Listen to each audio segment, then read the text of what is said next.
One of the primary problems for Judeo-Christian theologians is the disturbing reality that both King David and King Solomon, the most celebrated kings of Judaic history, cannot be found in the historical record. How can this be? How could the wealthy and influential empires suddenly disappear from the archaeological record? Historian Ralph Ellis, author of Jesus, The Last of the Pharaohs, and other intriguing books, says that the lack of evidence may simply be a matter of looking in the wrong place. His research into ancient texts through the science of etymology has led him to some original conclusions. Perhaps the most startling is that the Judaic culture may have stemmed from the Hyksos line of Egyptian pharaohs. Christ through the Magdalene. But there's a reference in the Bible that most theologians will stay well clear of. And it is Genesis chapter 6, where it says, "And it came to pass, when men began to multiply on the face of the earth, the daughters were born unto them. The sons of God saw the daughters of men, that they were fair, and they took them wives, all of which they chose. The Lord said, My spirit shall not always strive with man, for that he is also flesh, yet his days shall be 120 years. Because the Anunnaki lived for many thousands of years. Now we say, oh, it's ridiculous, they can't live tens of thousands, hundreds of thousands of years. Yesterday we heard Hamish Miller talking about the crickets and the cricket life cycle of a day. You know, and there are some life forms that have a life cycle of less than a day. So our 8,000 weeks, if we lived, if we lived to 80, we lived 4,000 weeks. So that's what, 28,000 days. So there are some life forms that we have a life cycle 28,000 times their life cycle. So multiply our life cycle by 28,000. That's a big number. There's other references as well in books that didn't make it to the Bible.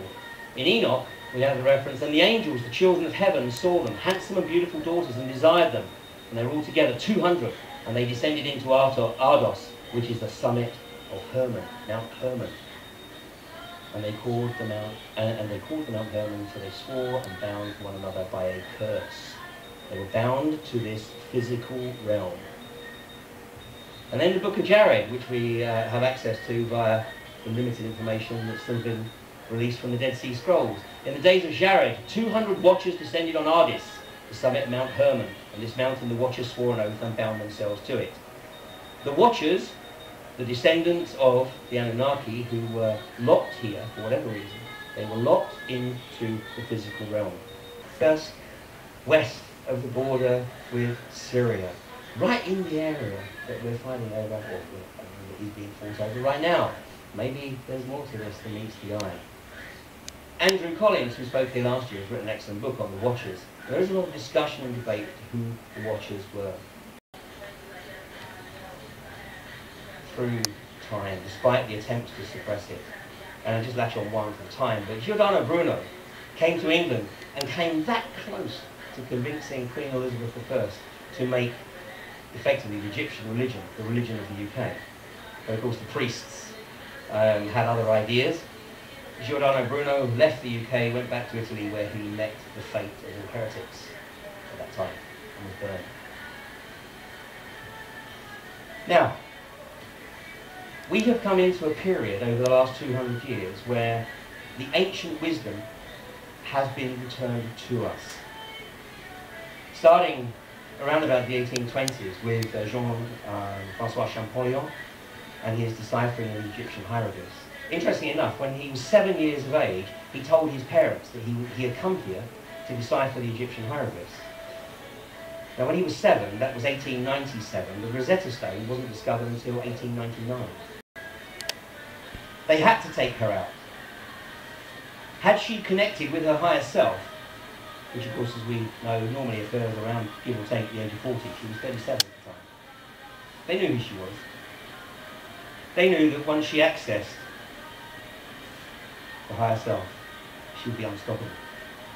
Do you know what her next 2 roles were to be after August 31st, 1997? The following week she was due, in fact the following day, she was due to give a presentation on anti-personnel landmines. And the week after that she was scheduled to go to Palestine and make a documentary on the children of Palestine. A very, very powerful player. who, for the New World Order, needed to be taken out. So what is the bloodline? What bloodline is being protected? Yes, it is a bloodline, but it has nothing to do with the bloodline of Christ or the bloodline of the Magdalene. It's the bloodline of the Watchers. It's the bloodline of those who are locked in to this physical realm. Now, I'm not asking you to believe this. I don't necessarily believe it myself. This is their belief system. This is the belief system of the secret societies, the upper echelons of the secret societies. What they call the blue degrees, the first, second, and third degrees, the Masons, they have no idea about what I'm talking about. This is information that is kept for the higher degrees, like 32 and 33rd degrees of Masonry. Or their masters. Were they sentenced perhaps to 5,500 years on this earth? The other belief system of the pathocracy, the players at the senior level in the hierarchies, is that they believe they are totally locked into this physical realm. And they believe that's the price they have to pay. And normally, in normal human nature, is that as people get older, they become more mellow, they become more chilled, they don't even want to kill the grandkids anymore. They're quite relaxed. But with these guys, they become more brutal, more vicious. Because their belief system is that the more they do in this current incarnation to further the agenda of their bloodline, the higher up they will come back in the pecking order when they reincarnate. That is their belief system. That they will stay in control. When the US produce a document called Securing the Realm, they're not talking about the USA. When they were setting off atomic bombs in the 1940s, they were sending a very, very clear message to whoever it is that might be coming back on 2012. The Trinity tests, which are officially logged as taking place on July the 12th, although I could go into a bit more on that, but that took place at 33 degrees north. Hiroshima was 34 degrees north and Nagasaki was 32 degrees north. The 6th of August 1945, when you had 6, 8, 1, 9, 4, 5, you got 33. They encoded the 33. Now nuclear explosions, just like sunspots, can be seen right out in deep space. Were they sending a message to whoever it is that they think and they believe might be about to return? Let me just read this. Our race is the master race. We are divine gods on this planet. We are as different from the inferior races as they are from insects. In fact, compared to our race, other races are beasts and animals, cattle at best. Other races are considered as human excrement.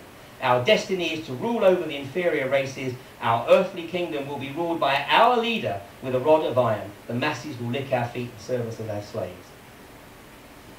In the US, as Andy mentioned, there is Operation Endgame, an archipelago of concentration camps that came to light in the aftermath of Hurricane Katrina. 600 camps, empty. A budget of 46 million to man these camps, empty. What are they there for? What are they planning? What are they expecting?